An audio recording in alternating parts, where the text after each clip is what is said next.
Welcome to all of you in Bible education point.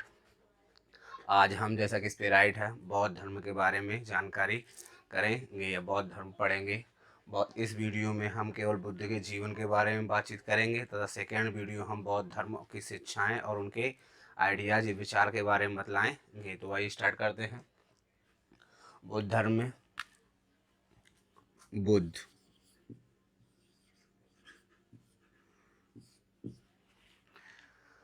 Gautam Buddha के बारे में, तो गौतम बुद्ध के जन्म के बारे में इस वीडियो में हम पढ़ेंगे। तो गौतम बुद्ध का जो जन्म था, गौतम बुद्ध का जन्म 563 BC यानी कि 563 BC यानी 563 BC में कहाँ पर हुआ था? तो आपका लुम्बिनी में। ठीक, बुद्ध का जन्म 563 BC यानी कि बिफोर क्राइस्ट आपका लुम्बिनी में हुआ था। लुम्बिनी कहाँ पड़ता है? तो लुम्बिनी आपका नेपाल के तराई क्षेत्र या आपका जो नेपाल का प्रेजेंट टाइम में लुम्बदेई एक डिस्ट्रिक्ट है नेपाल का, वहाँ उसी को हम एंशिएंट टाइम में लुम्बिनी बोलते थे। तो एक बार जो गौतम बुद्ध के पिता थे यानी कि शुद्धोधन और महामाया, ये आपके नेपाल की साइड जा रहे थे, तो रास्ते में ही आपका इनका जन्म हुआ था। तो जन्म कहाँ पे हुआ था? 563 ईस्वी में। किस जगह हुआ था? तो लुम्बिनी में। गोरखपुर से कुछ 2 किलोमीटर पड़ता है लुम्बिनी। प्रेजेंट टाइम में आपका लुम्बिनी डिस्ट्रिक्ट बोलेंगे नेपाल का। इनके पिता का नाम शुद्धोधन था। पिता का नाम क्या था? शुद्धोधन, जो कि आपका साकगढ़ राज्य के नेता थे, जिसकी राजधानी क्या थी? कपिलवस्तु। राजधानी क्या थी? कपिलवस्तु। कपिलवस्तु कहाँ पड़ता है? तो कपिलवस्तु जो है वो आपका प्रेजेंट टाइम में सिद्धार्थ नगर में पड़ेगा। प्रेजेंट टाइम में किस जगह है? सिद्धार्थ नगर। अगर ज़्यादा डीपली आएंगे तो कपिलवस्तु जो है सिद्धार्थ नगर के पिपरहुआ नामक स्थल से कपिलवस्तु की पहचान हुई है। यानी कपिलवस्तु का नाम कपिलवस्तु क्यों पड़ा था? तो ये कपिल ऋषि का आश्रम है। तो याद रखना कि कपिल जो ऋषि थे वो इधर ही रहते थे। किस नदी के किनारे? तो कपिलवस्तु जो है वो रोहिणी नदी के किनारे है।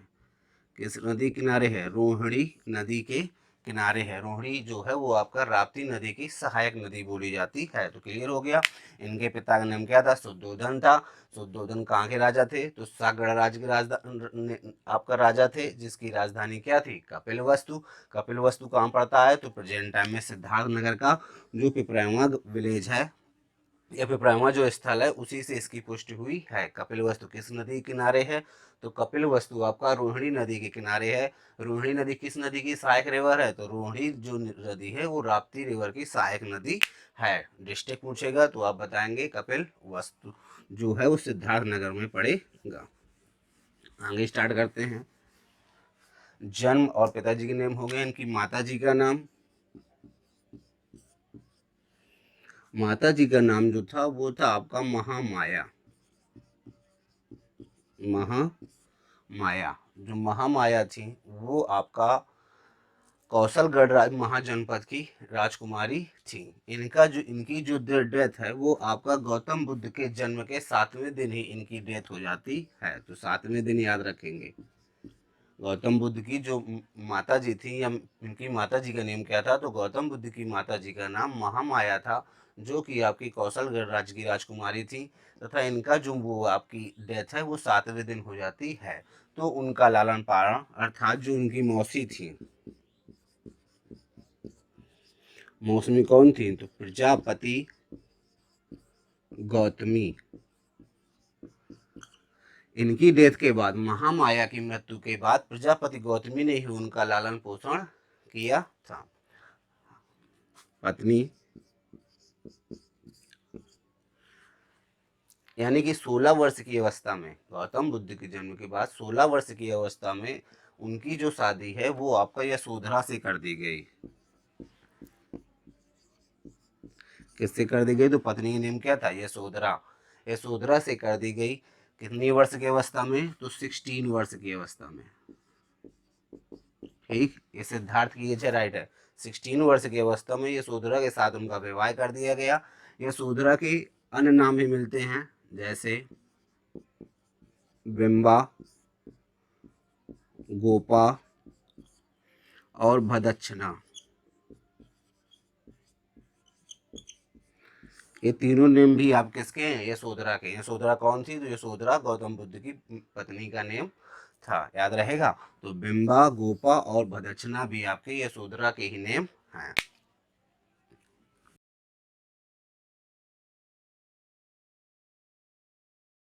इसके बाद पत्नी के बाद आपका पुत्र। तो पुत्र जो था, पुत्र का नेम क्या था? तो गौतम बुद्ध और यशोधरा का जो पुत्र था उसका नेम था राहुल। यानी कि शादी हुई थी, शादी के आपके 7वें वर्ष बाद, ये किसी किसी को 15 वर्ष मिलता है, तो उसके बाद उनको राहुल नामक पुत्र की प्राप्ति हुई। राहुल का नेम जो संस्कृत लिटरेचर या संस्कृत साहित्य, वैदिक साहित्य में जो मिलता है उसे हम क्या बोलते हैं? राहुल भद्र। राहुल भद्र, क्लियर। पत्नी का नेम क्या था? पत्नी का नेम यशोधरा। स्टार्ट से शुरुआत करते हैं। पहले सिद्धार्थ। सिद्धार्थ का जो जन्म हुआ वो किनके यहाँ हुआ? शुद्धोधन के यहाँ। शुद्धोधन के पिताजी हो गए। माता का नेम महामाया था। मौसी का नाम प्रजापति गौतमी था तथा पत्नी का नाम यशोधरा था। और आपका पुत्र का नाम क्या हो गया? राहुल। राहुल के बाद एक और याद रखना है आपको, चन्ना। चन्ना कौन था? ये तो चन्ना आपका सारथी था। सारथी था। आपने पढ़ा होगा कि जन्म के समय कुछ समय बाद भी आपका आपका गौतम बुद्ध बहुत ही परेशान रहते थे, और उन्होंने धीरे धीरे, तो शुद्धोधन ने कपिल वस्तु के अंदर ही, यानी कपिल वस्तु को ही इतनी तरह से डेकोरेट कर दिया, सजा दिया था ताकि उनका मन इधर उधर ना भटके। लेकिन एक दिन उन्होंने मतलब बाहर की दुनिया देखनी चाहिए, राजमहल के बाहर की दुनिया देखनी चाहिए, तो किस सारथी के साथ गए थे? तो सारथी का नेम क्या था? चन्ना नेम था। चन्ना याद रखेंगे, गौतम बुद्ध के सारथी का नेम चन्ना था, जिसके साथ भ्रमण करते हुए उन्होंने, गौतम बुद्ध ने भ्रमण में क्या क्या देखा था? तो पहले एक वृद्ध आदमी अर्थात बूढ़ा, फिर आपका एक रोगी आदमी, आपका बीमार आदमी था, इसके बाद एक मृत आदमी अर्थात मर चुका था, वो डेड पर्सन, एंड लास्ट में उसने सन्यासी देखा था। सन्यासी, तो इधर आप याद रखेंगे। पहले आपको उन्होंने क्या देखा? तो गौतम बुद्ध ने आपका यात्रा के दौरान पहले एक वृद्ध आदमी देखा, वृद्ध आदमी के बाद उन्होंने आपका एक रोगी आदमी देखा, फिर बीमार देखा, और लास्ट में सन्यासी आदमी को देख कर ही उनका मन विचलित हो उठा था। इसी विचलित कारण जब उनका सांसारिक मोह माया में आपका ध्यान नहीं लगा, तो उन्होंने घर छोड़ने, गृह त्यागने की कोशिश की। तो आप इसमें देखिए, इन्होंने आपका, इनके घोड़े का नाम भी याद रखेंगे आप। इनके घोड़े का नाम था कंथक। कंथक, क्लियर। घोड़े का नाम क्या था? कंथक। इन्होंने 29 वर्ष की अवस्था में, 29 वर्ष की अवस्था में इन्होंने अपना घर छोड़ दिया था, गृह त्याग कर दिया। इस गृह त्याग को ही आपका क्या बोलते हैं? तो महाभिनिष्क्रमण,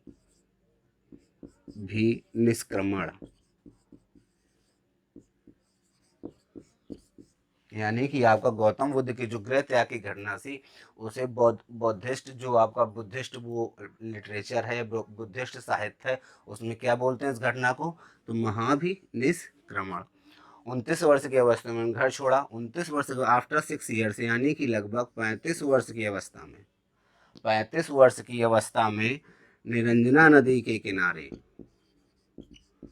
35 वर्ष की अवस्था में निरंजना नदी के किनारे और पीपल वृक्ष के नीचे,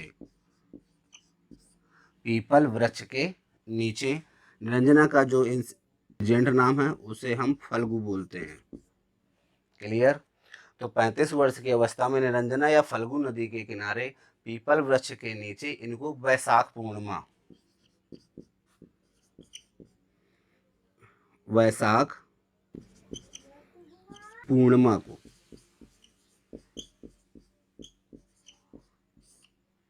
ज्ञान की प्राप्ति हुई थी। याद रखेंगे, 35 वर्ष की अवस्था में गौतम बुद्ध को निरंजना या फल्गु नदी के किनारे पीपल वृक्ष के नीचे आपका बैसाख पूर्णिमा की मध्य रात्रि को आपको ज्ञान प्राप्ति हुई थी। इसके पहले आपका अगर हल्का सा बात कर लें तो 29 वर्ष जो 35 वर्ष की अवस्था में घूमते रहे, तो ये 35 वर्ष की अवस्था में घूमते घूमते सबसे पहले इन्होंने अपने जो थे, रिवर की बात आ गई है तो मेन 3 रिवर्स याद रखनी है। तो निरंजना हो गई आपकी, इसके पहले अनुमा नदी याद रखनी है। अनुमा यानी गृह त्याग करने के बाद सबसे पहले उन्होंने अनुमा नदी के किनारे, किसी किनारे, अनुमा नदी के किनारे अपने बाल मुड़वाकर बौद्ध यानी कि भिक्षु का स्वरूप प्राप्त किया था। कब? तो आपका गृह त्याग करने के बाद सबसे पहले उन्होंने किस नदी के किनारे आपके बाल मुड़वाए थे? तो आपका अनुमा नदी के किनारे। यहाँ पर आपका दो टीचरों से भी, अध्यापकों से भी मिलती इनकी जान पहचान होती है। पहले अध्यापक थे अलार कलाम, अलार कलाम, ये हम बात बता रहे हैं ज्ञान प्राप्ति की पहले की। तो पहले जो टीचर थे वो अलार कलाम थे। अलार कलाम से इन्होंने सांख्य दर्शन की शिक्षा ग्रहण की। तथा दूसरे जो थे वो रुद्रक रामपुत्र, रुद्रक रामपुत्र, राइट किए दे रहे हैं, रुद्रक रामपुत्र, रुद्रक रामपुत्र राजगीर से बिलोंग करते थे। इन्होंने भी आपका गौतम बुद्ध को शिक्षा दी थी। तो आप इसके पहले याद रखेंगे कि गृह त्याग करने के बाद गौतम बुद्ध आपका या सिद्धार्थ आपका अनुमा नदी के किनारे सबसे पहले जाके बाल मुड़वाते हैं और उसके बाद भिक्षु का रूप लेते हैं। और सांख्य दर्शन की जो आपकी वो थी वो आपका अलार कलाम से प्राप्त हुई। दूसरे गुरु जो थे वो रुद्रक रामपुत्र हुए। अब यहाँ चलते हैं तो 35 वर्ष की अवस्था में यानी कि 6 वर्ष की कठिन तपस्या के बाद इधर उधर घूमते हुए भ्रमण करते हुए 6 वर्ष तक वो लगातार परेशान रहे। 6 वर्ष की कठिन तपस्या के बाद 35 वर्ष की अवस्था में निरंजना या फल्गु नदी के किनारे पीपल वृक्ष के नीचे वैशाख पूर्णिमा को, जो निरंजना या फल्गु नदी के किनारे जो आपका स्थान है उसे हम बोध गया बोलते हैं। ठीक, तो सीधे 35 वर्ष की अवस्था में निरंजना या फल्गु नदी के किनारे पीपल वृक्ष के नीचे आपका बोध गया में उन्हें वैशाख पूर्णिमा की मध्य रात को ज्ञान की प्राप्ति हुई थी। तो वैशाख पूर्णिमा आया, तो वैशाख पूर्णिमा बहुत ही इंपॉर्टेंट डे है ये, तो आप याद रखेंगे। तो जो वैशाख पूर्णिमा का दिन है, तो वैशाख पूर्णिमा का दिन बहुत ही इंपॉर्टेंट डे है किसके लाइफ के लिए? बुद्धिस्ट के लाइफ के लिए। लाइक दिस कि वैशाख पूर्णिमा की ही, वैशाख पूर्णिमा को ही आपका गौतम बुद्ध का जन्म हुआ था। वैशाख पूर्णिमा को ही इनका नॉलेज होगा अर्थात ज्ञान की प्राप्ति हुई थी। और वैशाख पूर्णिमा को ही आपका क्या हुआ था? तो वैशाख पूर्णिमा को ही इनकी डेथ होगी। तो वैशाख पूर्णिमा ही आपका इनकी लाइफ का एक इम्पॉर्टेंट डे है। क्लियर? तो आप याद रखेंगे। अब जो आपकी ज्ञान प्राप्ति है, इसे जैसे आपका हमने बताया था गृह त्याग की घटना क्या कहलाती है? महाविनिष्क्रमण कहलाती है। ऐसे ही ज्ञान प्राप्ति की जो घटना है उसे हम संबोधि बोलते हैं। कौन सी घटना बोलते हैं? संबोधि घटना बोलते हैं। क्लियर हो गया होगा। वैशाख पूर्णिमा की अगर बात की जाए तो वैशाख पूर्णिमा को हमने बताया कि वैशाख पूर्णिमा को ही गौतम बुद्ध का जन्म हुआ था। वैशाख पूर्णिमा को ही गौतम बुद्ध को ज्ञान की प्राप्ति हुई थी। वैशाख पूर्णिमा को ही आपको क्या हुआ था? इनकी डेथ हुई थी, अर्थात उन्होंने मोक्ष को प्राप्त किया था। लेकिन वैशाख पूर्णिमा को अब याद रखेंगे तो 17 में आपका याद जो राजस्थान का पोखरण जो परमाणु परीक्षण हुआ था वो भी वैशाख पूर्णिमा के दिन ही किया गया था, स्माइलिंग बुद्धा ऑपरेशन के तहत। तो आपको वैशाख पूर्णिमा की इम्पोर्टेंस या महत्ता पता चल गई होगी। इसके बाद आगे बढ़ेंगे हम, तो आप याद रखेंगे संबोधि महाविनिष्क्रमण 29 वर्ष में जो गृह त्याग की घटना थी वो आपका महाविनिष्क्रमण कहलाएगी। तथा आपके 35 वर्ष में जो ज्ञान प्राप्त हुई वो आपका संबोधि से संबोधित किया जाता है।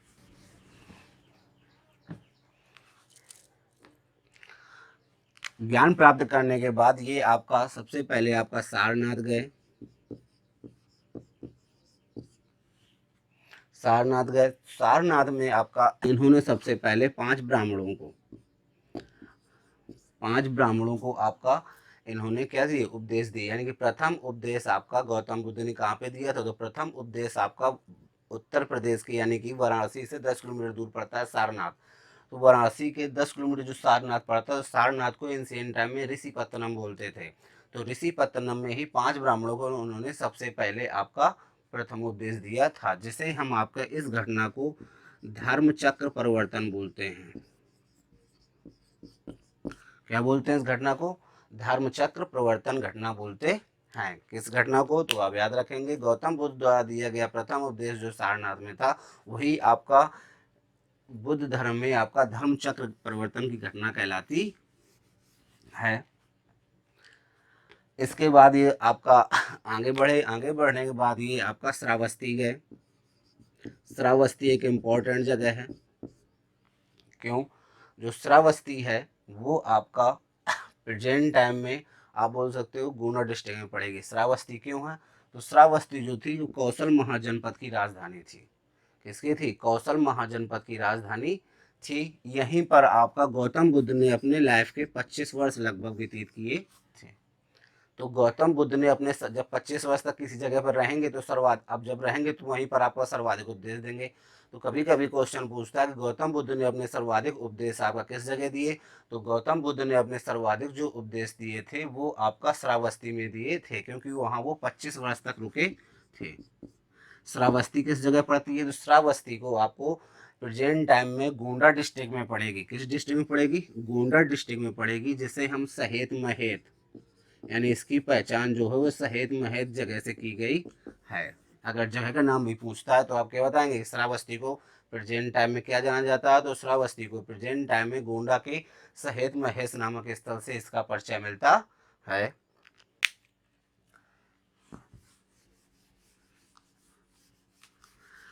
गौतम बुद्ध ने अब का सब जगह जाके आपके गौतम बुद्ध ने सबको ज्ञान ज्ञान की बातें या उपदेश देते गए।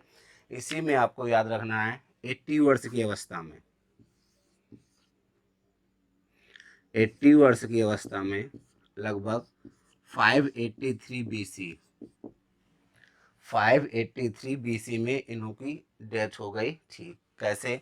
तो इन्होंने यह महापरिनिर्वाण, तो चुंद नामक व्यक्ति ने इनके खाने में कोई इतिहासकार कहता है कि इसमें आपको उन्होंने मांस मिला दिया था खाने में, हो सकता है कि पॉइजन मिला दिया हो।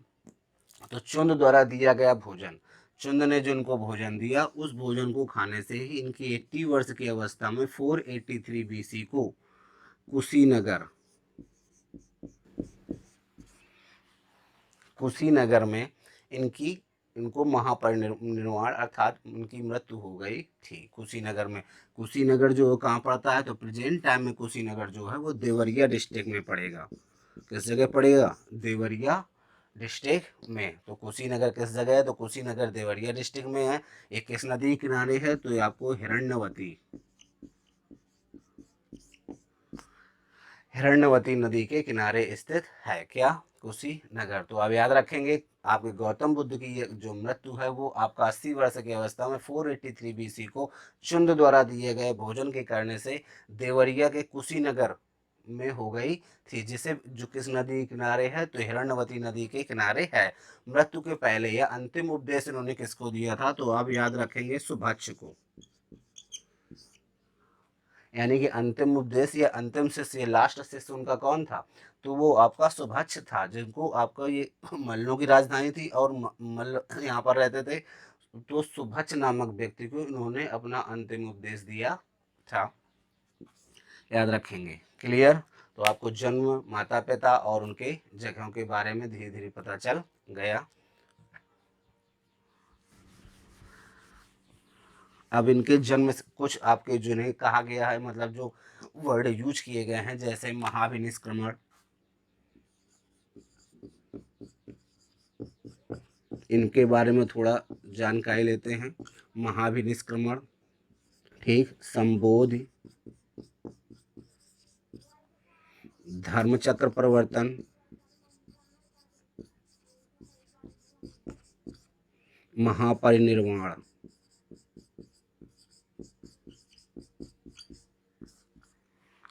महापरिनिर्वाण, तो जैसे महाविनिष्क्रमण है, ये क्या है? तो यानी कि गौतम बुद्ध की गृह त्यागने की, गौतम बुद्ध की जो गृह त्याग की घटना थी उसे क्या बोलते हैं? महाविनिष्क्रमण बोलते हैं। जब गौतम बुद्ध को ज्ञान प्राप्त हुआ तो ज्ञान प्राप्त की घटना जो है वो क्या कहलाती है? संबोधि कहलाएगी। धर्मचक्र परिवर्तन अर्थात सारनाथ में दिया गया पहला जो उपदेश था उसे हम धर्मचक्र परिवर्तन कहेंगे। प्रथम उपदेश। और जो उनकी डेथ थी तो डेथ को ही हम महापरिनिर्वाण बोलते हैं, यानी कि मृत्यु जो होगी तो मृत्यु को ही हम क्या बोलेंगे, महापरिनिर्वाण बोलेंगे। आगे चलते हैं। अब यहाँ पर गौतम बुद्ध के जीवन की, जो उनके जीवन में जो भी घटित हुआ उसके कुछ ना कुछ सिंबल आपके बुद्धिस्टों ने माने हैं या बौद्ध भिक्षुओं ने माने हैं, तो उनको देखते हैं। सबसे पहले आपका गर्भ, यानी कि महामाया ने गौतम बुद्ध के जन्म के पहले अपने स्वप्न में एक सफेद हाथी यानी कि श्वेत हाथी देखा था। तो गर्भ धारण करने की जो अवस्था, जब आपका गौतम बुद्ध गर्भ में आए तो इनका जो सिंबल क्या था, तो इनका सिंबल था हाथी, यानी गर्भ का सिंबल क्या था, हाथी। सेकंड आपका आया जन्म, तो जन्म में याद रखेंगे बौद्धिक लिटरेचरों में या साहित्यों में जन्म का जो सिंबल माना जाता है वो माना जाता है कमल। क्या माना जाता है, कमल। अब आया यौवन, यौवन जो सिंबल है वो आपका सांड का। गृह त्याग की घटना है घोड़ा, गृह त्याग की जो घटना है वो आपका घोड़ा सिंबल होगा उसका। इसके बाद समृद्धि, समृद्धि की जो घटना है उसका सिंबल शेर होगा। क्या होगा, शेर होगा। समृद्धि के बाद में आपका, जैसे इन्होंने प्रथम उपदेश दिया, प्रथम उपदेश, तो इसका होगा आपका चक्र। निर्वाण, तो निर्वाण का जो वो होगा आपका पद चिन्ह, पद चिन्ह। तथा महापरिनिर्वाण, महापरिनिर्वाण को हम क्या बोलते हैं, स्तूप बोलते हैं। क्या बोल देते हैं, स्तूप बोल देते हैं। महापरिनिर्वाण की जो घटना है वो किस में दी होंगी, स्तूप में दी होंगी। तो एक बार फिर देखते हैं गौतम बुद्ध के जन्म के संबंधित जो घटनाएं हैं वो इस प्रकार हैं। यानी कि जब गौतम बुद्ध गर्भ में आए तो क्या बोला जाएगा, सिंबल क्या था, हाथी था। जन्म का सिंबल क्या था, कमल था। यौवन का सिंबल क्या था, सांड था। गृह त्याग की जो वो थी तो सिंबल क्या है, घोड़ा है। समृद्धि किसकी है, शेर की। प्रथम उद्देश्य जो है वो चक्र है। निर्वाण जो है वो पद चिन्ह है। तथा महापरिनिर्वाण स्तूप को बोलते हैं। अब स्तूप जो शब्द आया उसके बारे में हम लोग एक्सप्लेन करेंगे कि स्तूप में क्या प्रॉब्लम आ सकती है। तो स्तूप आप देख लीजिए, तो स्तूप शब्द का जो शाब्दिक अर्थ होता है वो होता है ढेर। क्या होता है, ढेर।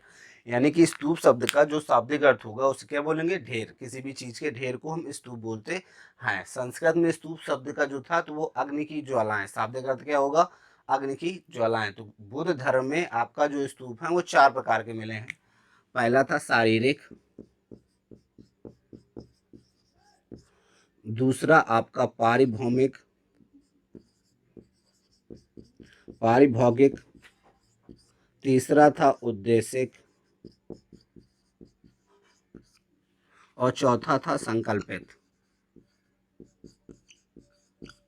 यानी कि गौतम बुद्ध के समय के स्तूपों की संख्या कितनी थी, तो स्तूप जो थे वो संख्या तो वैसे मेन 8 होती है, क्योंकि गौतम बुद्ध के जन्म के बाद उनके शरीर जो था वो 8 पार्टों में डिवाइड कर दिया था शरीर अंग, और उन्हीं 8 पार्टों से आपके 8 बड़े बड़े जो आपके क्या हैं स्तूप हैं, उन 8 जगह पे उनके उन्हीं अंगों को रख दिया गया था। लेकिन अब स्तूपों जो है, तो स्तूप आपका भारत में ये 4 प्रकार के मिल जाते हैं। तो 4 प्रकार के मिलने पे भारत या ऑल ओवर वर्ल्ड में, तो उसमें सबसे पहले आपका शारीरिक, तो जहां जहां पर गौतम बुद्ध के शरीर या कुछ ना कुछ अंग रखा है तो वो स्तूप आपका किस स्तूप से बिलोंग करेगा, शारीरिक से।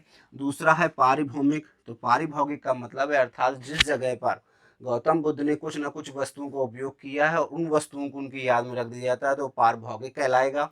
उद्देशिक, गौतम बुद्ध ने अपने जीवन के दौरान जिस जिस जगह की यात्रा की थी वो पूरे आपकी यात्राओं से संबंधित स्तूप जिस जगह बनाए गए उन जगहों को तो वो उद्देश्य के स्तूप बोलते हैं। और संकल्पित, तो संकल्पित में आप याद रखेंगे जो उनके फॉलोवर्स थे उनके द्वारा गौतम बुद्ध की याद में बनाए गए जो स्तूप थे वो आपका संकल्पित स्तूप कहलाते हैं। नेक्स्ट में अब हम गौतम बुद्ध के नामों के बारे में डिस्कशन करेंगे, गौतम बुद्ध के नेम। जिस प्रकार हमने आपको यशोधरा के गोपा, बिंबा और भदक्षिणा बताए थे, इधर पे गौतम बुद्ध को स्टार्ट करते हैं। पहला नेम है सिद्धार्थ, दूसरा नेम याद रखेंगे गौतम, तीसरा नेम जो होगा तो तीसरा नेम याद रखेंगे हम तथागत, चौथा नेम याद रखेंगे हम बुद्ध, पांचवा जो नेम होगा वो शाक्य मुनि। क्लियर? तो गौतम बुद्ध का जब जन्म हुआ तो जन्म के नाम पे जो अर्थात जैसे जन्म हुआ तो उसके बाद जो नामकरण संस्कार हुआ तो उसमें गौतम बुद्ध का नेम निकल के आया सिद्धार्थ, कि गौतम बुद्ध के बचपन का नेम क्या था? सिद्धार्थ। जब आपका उनकी माता का देहांत हो गया, प्रजापति गौतमी ने उनका लालन पालन किया, तो यहाँ पर दो मतभेद हैं। आपका गौतम बुद्ध यानी गौतमी के पालन पोषण के नाम करण के कारण इनका गौतम नेम पड़ा, और दूसरा था कि ये गौतम आपका गोत्र से बिलोंग करते थे, इसलिए इनका नाम गौतम पड़ा। जिस दिन इनको ज्ञान की प्राप्ति हुई थी, वैशाख पूर्णिमा की रात्रि को हमने बताया ना, वैशाख पूर्णिमा की रात्रि को ज्ञान प्राप्ति हुई थी, तो उस ज्ञान प्राप्ति के दौरान इनका नेम तथागत पड़ा, तथा जब इन्होंने धम्म संघ की स्थापना कर ली तब इनका नेम क्या था? बुद्ध था। शाक्य मुनि, तो ये शाक्य गढ़ के नेता थे, तो इसीलिए इनको जो वर्ल्ड वाइड बाद में ये जो इंडिया में जो पॉपुलैरिटी मिली वो शाक्य मुनि के नाम से मिली, और इन्हें एशिया का प्रकाश पुंज यानी कि लाइट ऑफ एशिया भी बोला जाता है। अगर ये वीडियो आपको अच्छा लगा हो तो इस वीडियो को शेयर करें, कमेंट्स करें, और साथ साथ अगर अभी तक आपने इस चैनल को सब्सक्राइब नहीं किया है तो प्लीज़ इस चैनल को सब्सक्राइब कर लीजिए। Thank you.